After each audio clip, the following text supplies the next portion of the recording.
There used to be a pond about half a mile away from my old house that I would commonly go fishing in. It was nicknamed Daryl's Pond. I still have no idea who Daryl was or why it was called that, but nobody owned it, so people would once in the blue moon go fishing there as well. It was usually me by myself though. I had dug a pole into the ground where I would tie a noose to and from my small kayak. I'd say it was about 3 in the afternoon when I rowed out to the middle of the pond, the sweet spot for getting a decent catch. There was another person coming out from the trees. I waved at him and gave him a smile. He hopped into a small boat floating by the edge of the pond and began to row over to me.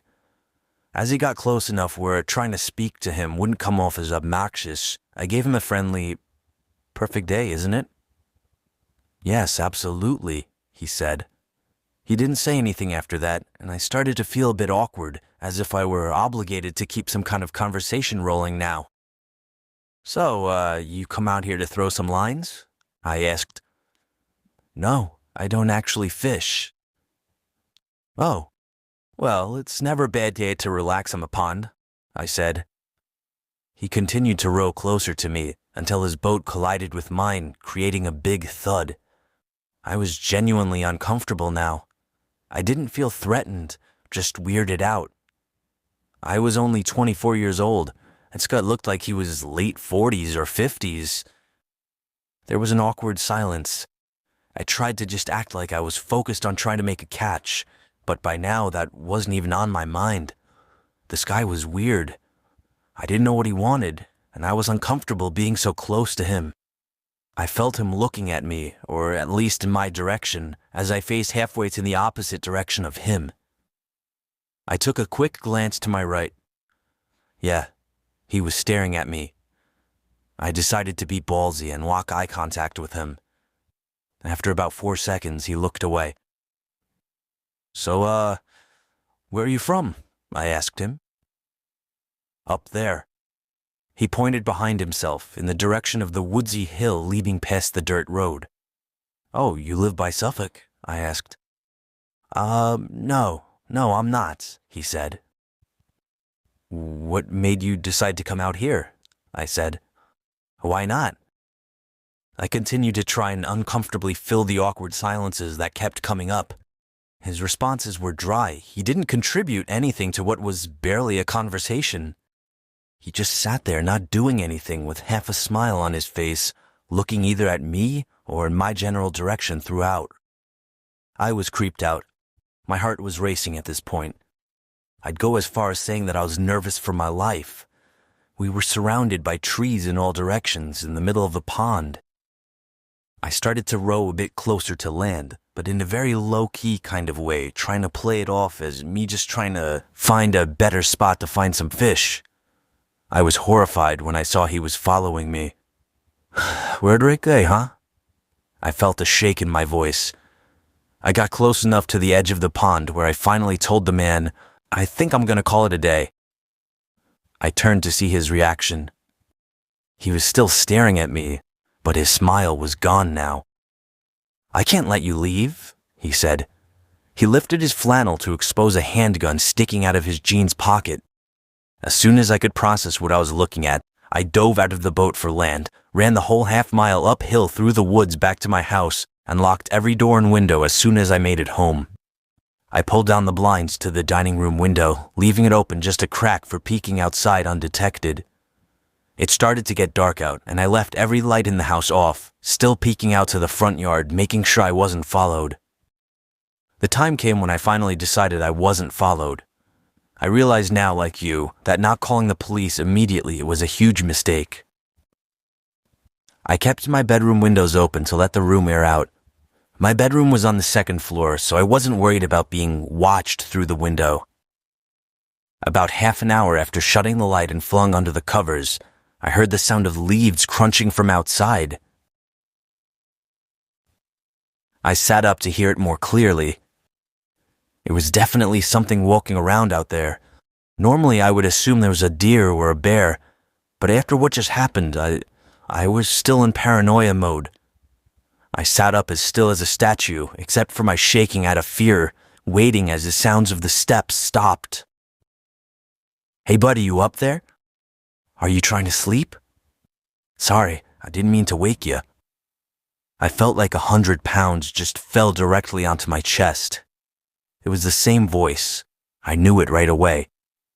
I didn't make a sound. I crept out of the room quietly downstairs to the kitchen and grabbed the phone, practically crawling on my way out to avoid being seen through the open blinds. I called 911 like I should have earlier in the temporary safety of my bedroom. I made sure to whisper into the phone as I was still hoping that he had heard or spotted me. 20 minutes felt like an hour as I sat behind my bed, waiting for the police to arrive in constant fear that I would hear glass breaking from downstairs or a thud on the back door, or even just the voice again from down below my window outside. The police did a thorough investigation of the property in nearby woods, turning up nothing. They suggested I stay with a friend or a family member for a few days, and so I did. I never heard from or saw the man again, but I still moved a month later. I couldn't deal with the constant fear and paranoia of being watched through my windows. I feel much more comfortable fishing out by the bay now.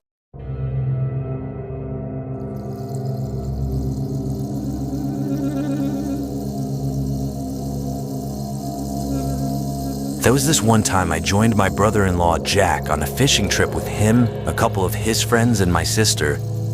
He came from money, so he always had an easy life, and ever since my sister married him, it's been the same for her. I packed everything I would need to spend the night on his boat in a small backpack. I drove out to the wealthier side of town by his house, which was by the bay. He lived right by the water, like it was actually in his backyard. He even had a small pre-built wooden dock leading to his luxurious boat with the name Lexi painted on, which is my sister's name. He was inspired by Forrest Gump to do that. He's living the dream life, that much I'm sure. We set sail early in the morning. He had packed tons of food and snacks, lots of hamburger meat because, unsurprisingly, they had installed a barbecue onto the boat. They have always had to have everything that cost money, and it's always been infuriating. To be honest, a few hours into the trip, it wasn't even as fun as I thought it would be. Only one large enough bass had been caught, and that was of course by Jack. They were all getting really drunk. I tried to persuade my sister to let me drink, but she kept scolding me, saying no, since I was only 17 at the time. She was always a nagging buzzkill, and at that moment, I was questioning why I even agreed to go with them. The only part of the trip I was enjoying was being able to relax and tan on the back deck of this unnecessarily large boat. The sky started to turn a beautiful orange as the sun began to set. Jack put the burgers on the grill, which to me seemed odd. 3 fish had been caught by that time, which would have been a perfect, more appropriate dinner, but I would definitely prefer burgers over fish, so I didn't complain. By the time we were done eating, it was dark out. There was something so calming yet unsettling about being in the middle of the ocean at night. It's almost like being in space. Nothing around you as far as the eye can see, and without your vessel, you'd be as good as dead. They were all insanely drunk and/or high by now, blasting music and screaming and laughing. They eventually invited me to play Cards Against Humanity with them inside, so I did. I didn't have anything else to do anyway. There was an extra beer sitting on the counter by the small bar, so I just grabbed it. I was long past the point of caring now, and my sister was not in this state of mind to be nagging me anymore. About 3 beers in, I was finally able to loosen up and enjoy myself with a decent buzz. I had to lower the music a good amount earlier because I couldn't even hear myself talking. Jack and his buddies were completely shit-faced now. My sister was drunker than I'd ever seen her, but she wasn't quite as bad as them. It was fine though, they were all adults trying to have a good time, safe and secluded on a boat in calm waters far from any land where they could cause anyone any harm. But things took a horribly unexpected turn. Over the now much lower music, me and one of Jack's friends noticed a noise coming from outside. I turned off the music completely. There was the sound of 2 men calling for help from outside. We all rushed outside, or at least I rushed to the side of the boat. There, over the ledge, was a much smaller boat with 2 Indian men looking up at us. I asked them what the problem was. One of them told us they were out of food and gas and needed help. I looked at everyone else. I didn't feel too good about this situation, but everyone else was not even close to a correct state of mind where they should be making important decisions. I felt like I had the burden of deciding what to do. Jack told them to wait there while he went to get the ladder. He tripped on his way and dropped his bottle of beer.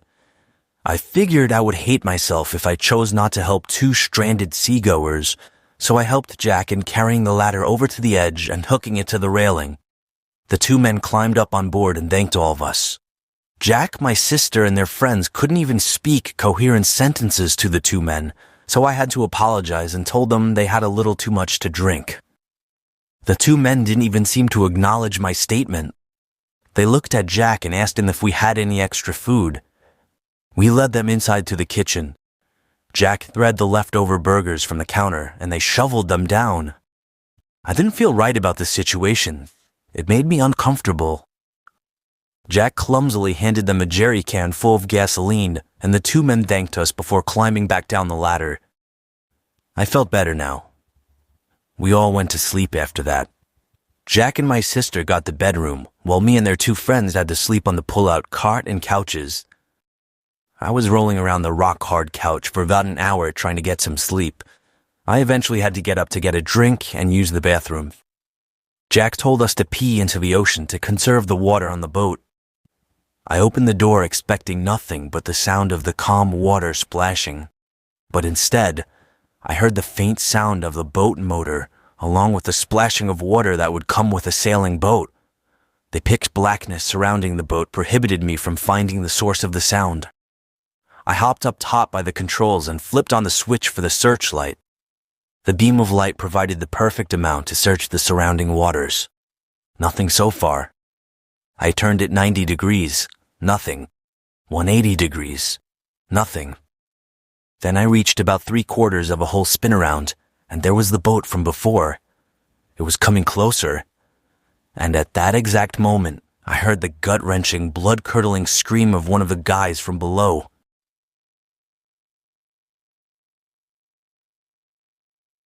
I jumped all the way back down to deck level and ran back inside. One of Jack's friends was standing in the corner of the room, while the other was sitting up in reaction to the scream. That was followed by Jack and my sister bursting out of the bedroom to see what was going on. He formed a barely audible sentence, saying he saw two figures standing over him. They apparently ran out the front door to the deck. We all ran to see if they were still there. But they were nowhere in sight. I pointed them in the direction of where I saw the boat. The searchlight was still aimed in that exact position, but by then the boat was already gone. We never managed to find them after that. We searched high and low for what they could have stolen. All that we found was missing were a couple of cans of gasoline and Jack's wallet and keys, which he had left on the kitchen table. We had to speed all the way back to Jack's house that night. It took 4 hours to make it back, but nobody had broken in. Here's the spare key hidden in the backyard to get inside. Jack and my sister had the lock changed the next day. The scary part, a few weeks ago, their camera systems caught two suspicious men wearing hoods walk up to their front door and seemingly attempt to unlock it, but failing, then quickly running off. We're 99% sure it was them.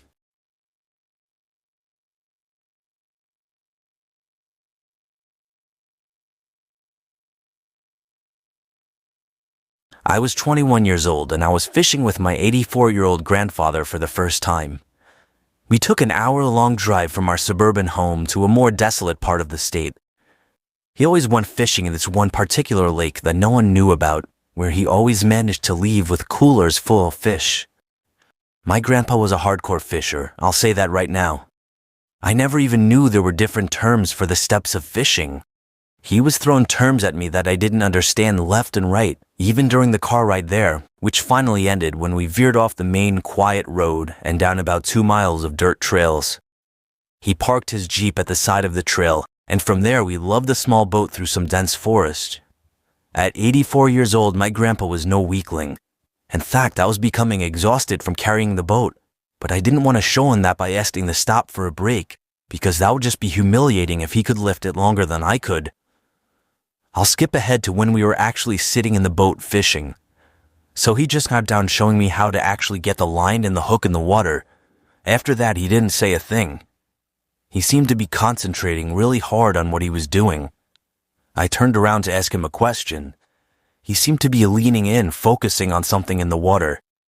He didn't respond to my question, so I just resumed concentration on the water. I turned around like 20 seconds later out of curiosity, and he was leaning even closer now. I thought something was wrong with him. I put my hand on his shoulder, and that's when I heard splashing sounds. My grandpa seemed to push something back into the water and then yelled at the top of his lungs for me to paddle as fast as I could back in the direction we came. My heart was racing. I didn't know what happened, but I knew it was something bad. As soon as the boat hit the dirt, my grandpa was moving as fast as he could off the boat and back to the car. We left the boat and equipment behind. When we got to the car, he stepped on it down the trails. All the while I was screaming at him to answer me, to tell me what happened. He seemed to have to gather his thoughts before finally, 10 minutes into the drive, saying, "I was looking down into the water. I knew I saw something. It kept getting closer to the surface. It became clearer as it got closer, and I could swear I saw what looked like a face. And then it got even closer, and as I was leaning in to get a better look, something reached down and grabbed a hold of me." That was the most I could get out of him until a few weeks later when he tried his best to describe what he saw, and from the description he gave, I remember it sounding almost like he was describing a human face. Almost. Perhaps I remember best his single sentence. "All I know is, it wasn't no fish,